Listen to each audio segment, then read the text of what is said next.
जी students, अब इसके बाद जो इससे नेक्स्ट क्वेश्चन है इसको सॉल्व करते हैं। तो ये कुछ इस तरीके से पूछा गया कि find x minus y and y minus x. क्या आपने दो चीज़ें फाइंड करनी है, एक x माइनस वाई को फाइंड करना है, एक y माइनस एक्स को फाइंड करना है। और हमारे पास जो क्वेश्चन के अंदर x की वैल्यू गिवन है वो ये है कि x सेट बराबर है 1 4 7 9 and y set is equal to 2 4 5 4 9।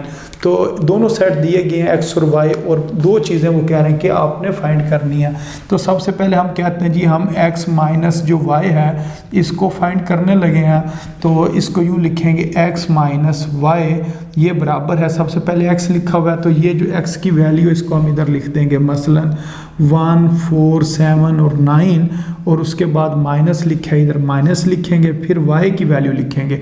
तो y की वैल्यू क्या लिखी हुई है, ये जो इस जगह पर लिखी है 2 4 5 और 9। अब हमने इनको माइनस करना है।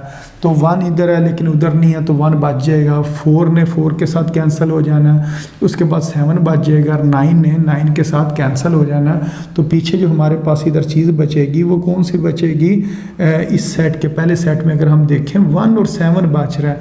तो ये जो लिखा हुआ है 2 और 5, ये क्योंकि दूसरे सेट में है, माइनस से जो आगे सेट है उसके अंदर लिखा हुआ है तो उसके हमने एलिमेंट्स नहीं लिखने होते हैं, सिर्फ हमने जो पहला जो सेट है माइनस से जो पहले उसके एलिमेंट्स को लिखना होता है। तो इसका आंसर कितना आ जाएगा, 1 और 7 आ जाएगा।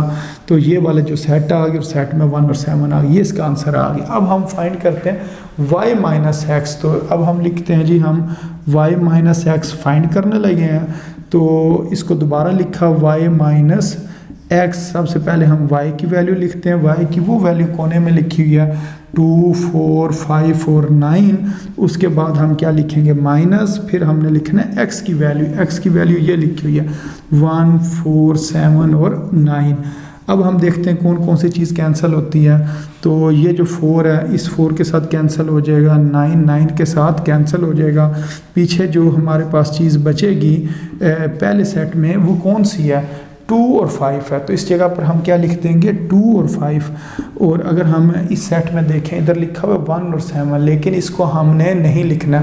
उसके ना लिखने की वजह यही है ये दूसरे सेट में है, तो जो माइनस के आगे सेट होते हैं उसके हमने एलिमेंट्स नहीं लिखने होते हैं। तो इसका आंसर आ जाएगा सेट, और उसके अंदर क्या आएगा 2 और 5 आएगा। तो इस तरीके से हमने y माइनस एक्स भी फाइंड कर लिया। तो उम्मीद है आपको इस क्वेश्चन के अंदर जो उन्होंने ये x माइनस वाई और y माइनस एक्स को कहा था कि वैल्यू फाइंड करनी है, तो उसकी समझ आ गई होगी कि उसको किस तरीके से फाइंड करना। जी स्टूडेंट्स, अब इसके बाद जो इससे नेक्स्ट क्वेश्चन है इसको सॉल्व करते हैं। ये कुछ इस तरीके से लिखा है, find a minus b and b minus a। आपने a माइनस बी और b माइनस a मालूम करना है। If a set is equal to 1 2 3 4 5 and b set is equal to 2 4 5 6 and 8। मसलन हमारे पास a और b दो सेट गिवन है, तो हमने दो चीज़ें मालूम करनी है। एक बार हमने क्या मालूम करना है, a माइनस बी, और दूसरी बार b माइनस a, इसको हमने मालूम करना है। तो सबसे पहले हम करते हैं जी a माइनस बी।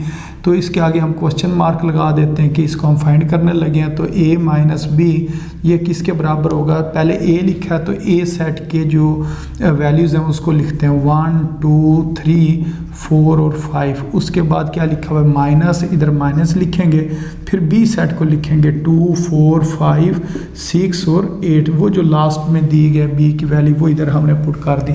अब हमने माइनस करना है। तो माइनस हम किस तरीके से करेंगे, मसलन 1 इधर लिखा है लेकिन इधर नहीं है, 1 को छोड़ देंगे, 2 के साथ कैंसिल हो जाएगा, 3 को छोड़ देंगे, 4 ने 4 को कैंसिल कर दिया और 5 ने 5 को कैंसिल कर दिया। अब इधर अगर हम देखें हमारे पास पहले सेट के अंदर क्या बचा हुआ है, 1 और 3। तो अगर दूसरे सेट में देखें इधर क्या लिखा हुआ है, 6 और 8। तो अब हमने ये जो 6 8 है इसको नहीं लिखना, 6 और 8 को हमने छोड़ देना। उसकी वजह ये है ये दूसरे सेट में लिखा हुआ है। अगर ये पहले सेट में लिखा होता तो फिर हमने लिख लेना था आंसर के अंदर, लेकिन दूसरे सेट के जो एलिमेंट्स हैं उसको हम आंसर में नहीं लिखते हैं। तो पहले सेट में क्या चीज़ है जो बच गई है, जो कटी नहीं है, वो 1 और 3 है, इस वजह से 1 और 3 इधर लिख देंगे। तो उसको आपने छोड़ देना 6 और 8 को। ये हमारे पास किसका आंसर आ गया, a माइनस बी का आंसर आ गया। अच्छा, अब हमने मालूम करना b माइनस a। तो b माइनस ए हमने मालूम करना है, तो हम लिखेंगे b minus a is equal to, अब पहले b की वैल्यू लिखनी है, तो b की वैल्यू ये दी गई है मसलन 2, फिर उसके बाद 4, फिर 5, फिर 6 और फिर 8, उसके बाद माइनस लिखा है, इधर माइनस लिखेंगे, फिर a की वैल्यू लिखेंगे। a की वैल्यू इधर क्वेश्चन में देखें तो क्या लिखा हुआ है 1, 2, 3, 4 और 5। अब हमने माइनस करना है, तो किस तरीके से हम माइनस करेंगे, हम देखेंगे कौन कौन सी चीज़ कैंसिल हो रही है। तो 2 इधर भी लिखा हुआ है, इधर भी लिखा है, 2 कैंसिल हो जाएगा, 4 इधर लिखा हुआ है, इधर लिखा है 4 कैंसिल हो जाएगा, 5 कैंसिल हो जाएगा। अब पीछे पहले सेट में हमारे पास कौन सी रकम बची है, वो बची है 6 और 8, तो अब हम इधर सेट के अंदर क्या लिख देंगे 6 और 8, लेकिन इधर 1 और 3 भी बचा हुआ है, तो क्या 1 और 3 को लिखेंगे, नहीं, 1 और 3 को हमने नहीं लिखना। उसकी वजह ये दूसरे सेट में है, तो दूसरा जो माइनस के आगे सेट होता है उसकी वैल्यूज़ हमने आंसर के अंदर नहीं लिखनी होती हैं। तो ये हमारे पास किसका आंसर आ गया, b माइनस ए का आंसर आ गया। जो उन्होंने कहा था कि b माइनस ए की वैल्यू फाइंड करें, उसका आंसर कितना है 6 और 8, यानी कि सेट के अंदर 6 और 8 आ गया। इसी तरह a माइनस बी, उसका आंसर क्या आया था, सेट के अंदर क्या आ गया 1 और 3 आ गया। तो इस तरीके से ये क्वेश्चन ने सॉल्व होना था। तो उम्मीद आपको इस क्वेश्चन की भी समझ आ गई होगी।